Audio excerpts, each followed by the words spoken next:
যদি বাংলাদেশে, যদি পৃথিবীতে তোমরা ইসলামী সমাজ ব্যবস্থা প্রতিষ্ঠা করতে চাও, তাহলে আগে কাদেরকে পরিবর্তন হতে হবে?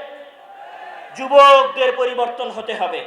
যুবকেরা যদি পরিবর্তন হয়ে যায়, তাহলে বাংলাদেশেও একদিন ইসলামের শাসন ব্যবস্থার পতাকা উড্ডীন হবেই হবে ইনশাআল্লাহ। যদি দেবীনগরের সালাফি আকীদার যুবকেরা পরিবর্তন হয়ে যায়, তাহলে পুরো চাঁপাইনবাবগঞ্জ কেন, পুরো বাংলাদেশ সালাফিয়াতের দাওয়াত পৌঁছে যাবে ইনশাআল্লাহ। যদি এই দেবীনগরের যুবকেরা পরিবর্তন হয়ে যায়, এই দেবীনগরের সাধারণ গ্রামের একজন যুবক যদি পরিবর্তন হয়ে যায়, তাহলে একটা সমাজ, একটা দেশ, একটা দেশের অর্থনীতিও পরিবর্তন হতে বাধ্য। কিন্তু সবার আগে পরিবর্তন হতে হবে এদেশের যুবকদেরকে। এদেশের যুবকেরা এখন পাবজি, ফ্রি ফায়ার গেম নিয়ে ব্যস্ত। এদেশের যুবকেরা এখন খেল তামাশা নিয়ে ব্যস্ত। এদেশের যুবকেরা এখন গাঞ্জা টানায় ব্যস্ত। তুমি যাও তোমার এলাকার মাঠে, তুমি দেখো তোমার স্কুলের ছেলেগুলো সব এসা হয়েছে কিনা, গাঞ্জা নিয়ে চলে গেছে গমের ভুঁয়ে, গাঞ্জা নিয়ে চলে গেছে হচ্ছে কুশরের জমিতে, ওখানে গিয়ে গাঞ্জা টানবে।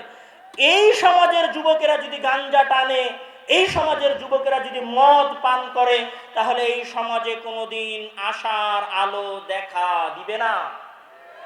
সবার আগে এই দেশের, এই সমাজের যুবকদেরকে পরিবর্তন হতে হবে। আল্লাহ তাআলা যেন চাঁপাইনবাবগঞ্জের, দেবীনগরের যুবকদেরকে পরিবর্তন করে দেয় দ্বীনের পথে, ওই যুবকদের মতো করে দেয় আব্দুর রহমান আন-নাসিরের মতো, আব্দুর রহমান আদ-দাখিল লিদীনিল্লাহর মতো, হারুন আর রশিদের মতো, জুবাইর ইবনে তালহার মতো, উসামা ইবনে যায়েদের মতো, যারা একটা সমাজ, একটা দেশ, একটা জাতিকে পরিবর্তন করে দিতে পারবে। আল্লাহ, তুমি আমাদের এই দেশের যুবকদেরকে, দেবীনগরের এই যুবকদেরকে তোমার পথের ওপর অবিচল রাখো।